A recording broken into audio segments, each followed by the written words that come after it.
Hi everyone, my name is Jayasree Pradhan and I have secured All India Rank 52 this year in UPSC 2023. This was my second attempt, and the first attempt I gave it in 2022 where I could not clear the prelims stage. And I'm here to talk about my journey. When it comes to UPSC preparation, UPSC is an exam that all of us want to give at some point or the other, or at least think of giving it, and I was one of those people. I remember I had this dream of becoming an officer at a very young age. In fact, in school itself I used to say I want to become an officer, perhaps because I was motivated by my grandfather. And after that I pursued law. I did my legal education, and that is when I truly got into this entire UPSC process. Because what happened in my law school is that there was this particular subject, international law, and I was absolutely in love with this subject, and I realized that this is what I want to do, and this is my interest, this is also my passion. And then I started looking for job opportunities, and obviously UPSC had always been a dream. On top of that, when you put international law and you put international affairs into the picture, and you get the Indian Foreign Service, and that is what I've opted for. That's my first preference. So this made perfect sense to me. I decided that I'm going to write UPSC with IFS as my first preference. So I had a very strong motivation of giving UPSC. Of course, one is serving the nation, and as cliche as it sounds, it's a very genuine emotion that you feel. And the second is couple that with interest and passion. Then I think you have a very strong motivation to start off, and I think that is something all of you must have. You must have a very strong why. You cannot be motivated by very fickle or flimsy things. You have to be motivated by genuine reasons, and I think that my reasons were genuine enough, which is what motivated me to go so far. So what happened is I graduated in 2022, and after my graduation I started preparing. I gave my first prelims in June itself, June 2022 itself, and I remember it was only about 4 to 5 months of preparation. So it was not as though I had an entire 1 year of preparation, So, but in that 5 months, I really decided to give my best. I had watched a lot of topper stocks, and I think this is where topper stocks are very helpful, especially for candidates like me who don't opt, to go to Delhi or to go to big cities to study. If you're studying at home or whatever it is, I studied in Darjeeling itself, where I am. And what happens is that when you watch the toppers videos, you get to know a lot about the resources, the strategies that they followed, and this is something that I pursued as well. So what I did is, in those 5 months, what I did is I used to have these resources that the toppers had said, and I decided that I would do them really well. And I remember I gave a lot of tests, and the problem, I think what happened is that I did not have correct proper knowledge base. 5 months is not enough to clear UPSC unless you've prepared subconsciously your entire life for it. I would say for most people 5 months is not enough. It was not enough for me. And but even then, when I first gave my first prelims, I did not make it. I was like, okay, I had a good experience. I think I can take it from here. Obviously it feels a little bad, but I can take it from here. I can do better in my second attempt. I think that is what I took away from it. After my first prelims, I sort of knew that I will not be making it this year, because I had over attempted, and I knew that I had made a lot of mistakes, which I knew would backfire on me. So what happened is that I took a month break. Okay, I did not clear my first prelims, and I sort of knew it even before the results, but I took a month-long break. And in that month-long break, I evaluated myself. What were the mistakes that I did, and how could I have done better? And I realized that there were a few things that I had done wrong. One is I had not given proper time to my preparation. If you're preparing for UPSC, you definitely need at least 1 year of preparation, at least 1 year of preparation. Secondly, what happened is that I focused a lot on tests. Testing is very good, but you also need a good knowledge base first, and I did not really have a proper knowledge base. So I gave a lot of tests, but I could not find the time to analyze those tests, to figure out what I was doing wrong. So I was just giving tests over and over and over again for the sake of giving them, but I was not really evaluating, I was not really revising the things that I'd got wrong. So I think that was the second mistake that I did. The third thing is that I do not pay much attention to previous year questions. I would say previous year questions is the Bible to your preparation. You cannot ignore it, and I think I sort of ignored it in my first attempt. Despite that, I think I got decent scores in my first attempt. It was not very bad, which is what gave me the confidence, to move forward in my second attempt, and I could clear CSAT also. So I felt okay, it is doable if I give it my everything. So after that, after a month-long break, I decided to prepare for my second attempt. Now in my second attempt, the way I went about it is, number one, be very, very, very focused on your goal and treat that attempt, whichever attempt it is, first, second, third, fourth, whatever it is, treat it as your last attempt. Okay, have that mindset. I had that mindset. I had decided that this is going to be my last attempt, and it doesn't matter whether you make it or not, but that is the mindset you have to work with, because when you work with that mindset, you are able to prepare better. You should not think, oh, this is my second attempt, I still have more attempts. No, that is not the mindset you should have. So the mindset I had was, this is my second and it's going to be my last attempt. So that is how I prepared. Now I divided my time, so from July to December I had divided my time. That was the first phase of my preparation. Because prelims, I had not made it through prelims, I was also quite scared of prelims. So I had decided from very early on that I'm going to give sufficient time to prelims. So I had sorted out a separate time for prelims itself.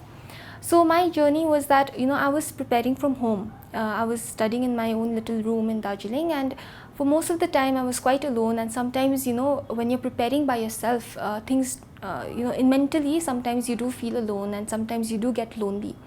And I would say that this exam is as much a test of your emotional capacity and your mental, strength, as it is a test of your intellectual abilities. So in order to be very strong mentally and in order to be very strong emotionally, you need to have a good support system around you. And I had a very good support system around me. I had my parents, I had my sister, one or two friends. Keep in touch with them.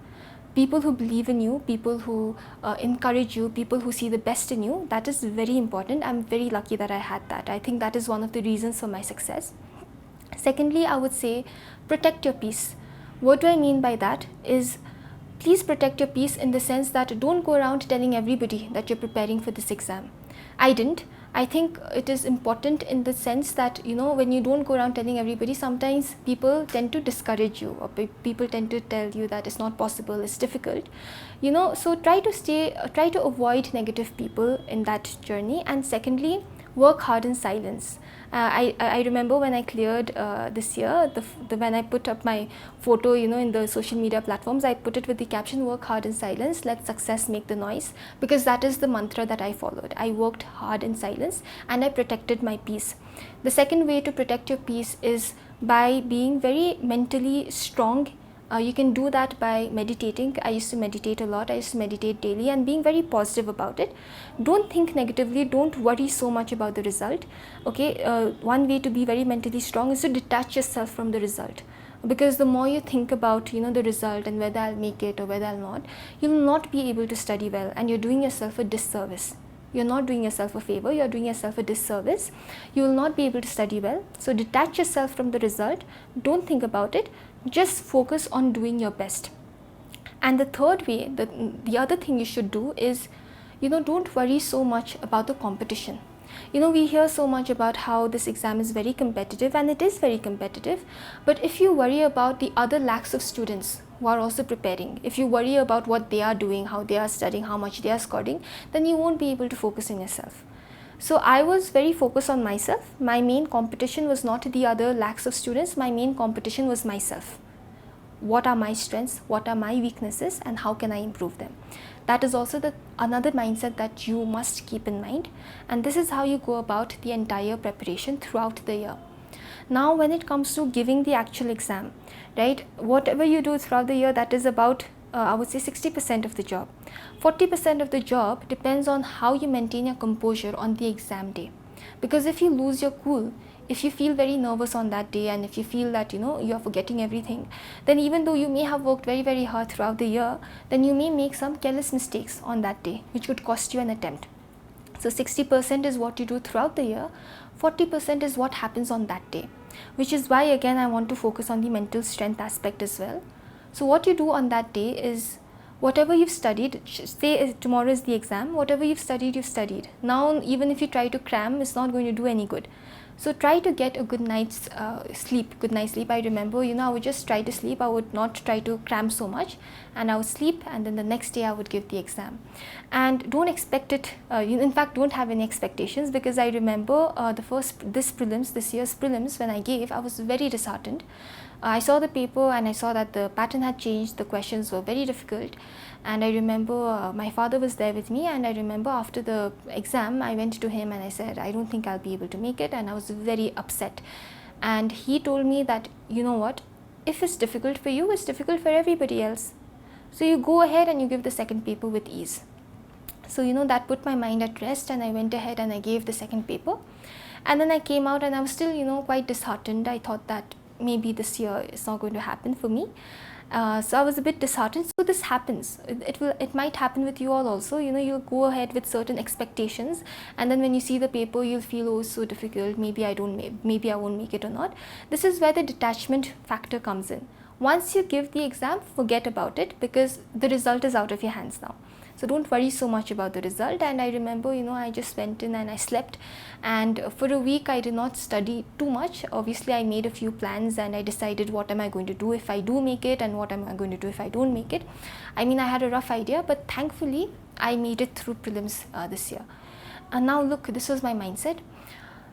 Prelims was one of the most difficult stages for me. In fact, it was the most difficult stage for me. In the first attempt I could not clear prelims, and even this year I was very scared about prelims.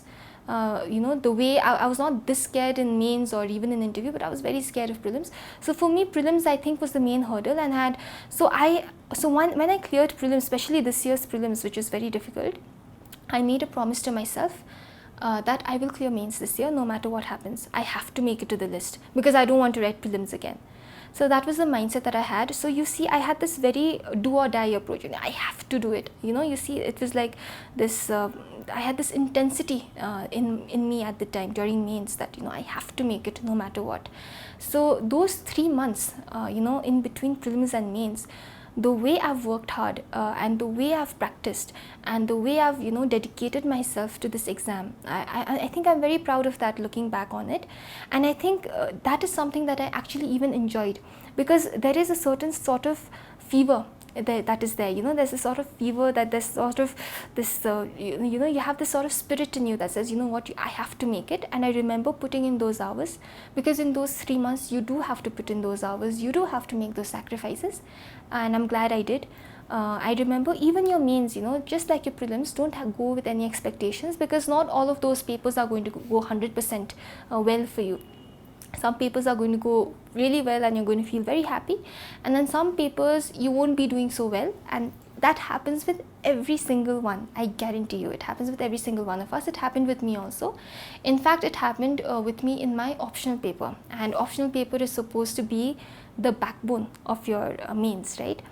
I remember the last day of mains, we had optional paper 1, and what happened is I was writing the answers, and I realized that I already told you I have this attachment with international law. International law is set B, but instead of attempting 2 questions from set B, I decided to, I don't know for what reason, I attempted questions from set A, and while I was writing the answer, I remember I made the wrong choice, and I cut out the answer and I started writing a new answer, and that cost me time. And in UPSC, time is everything. Time is more precious than money in UPSC, and I remember, I almost ran out of time, and I was very upset because I felt that maybe I did not give my best in the paper that means the most, right? It holds the most weightage. So I went out and I was again very upset, but thankfully my father was there again, who gave me emotional support. He said, go ahead, give the second paper with ease, and I did. Funnily enough, the paper that I thought hadn't gone so well, I actually ended up scoring good. I got one of the highest marks in law optional this year. My optional is law. I got 288 marks, which is considered a very good score in law. And the others also I did quite well. So I think I'm very fortunate. I think those 3 months paid off the hard work that I did. I find myself very fortunate that happened. After that, the interview preparation. And interview preparation, I realize, is all about confidence. It's all about the way you conduct yourself, and it's all about the belief and faith you have in yourself. Interview experience was a wonderful experience. It is an experience that I will treasure throughout my life, and I'm glad that I got good marks in the interview as well. And finally I've made it to the final list. And when the result day comes, right, and there's so much anticipation of the result. 4 or 5 days before the result, you'll start hearing rumors that today the result will be announced, and then the entire day will get wasted. This will happen for 4 or 5 days. It will keep happening. And finally, when it does come, I remember when the result actually came, my hands were shaking. I think it happens with everybody. And then when I opened the page, the first list that comes out without the marks and everything, my name was in the first page itself. And I remember feeling very happy, obviously, very surprised, very happy, and I felt very fortunate that I could make it to the list. And I think that in this entire journey, what I have learned is that it is the consistent effort that counts. See, I told you what happens on that day, on the day of the exam, that it'll be very subjective.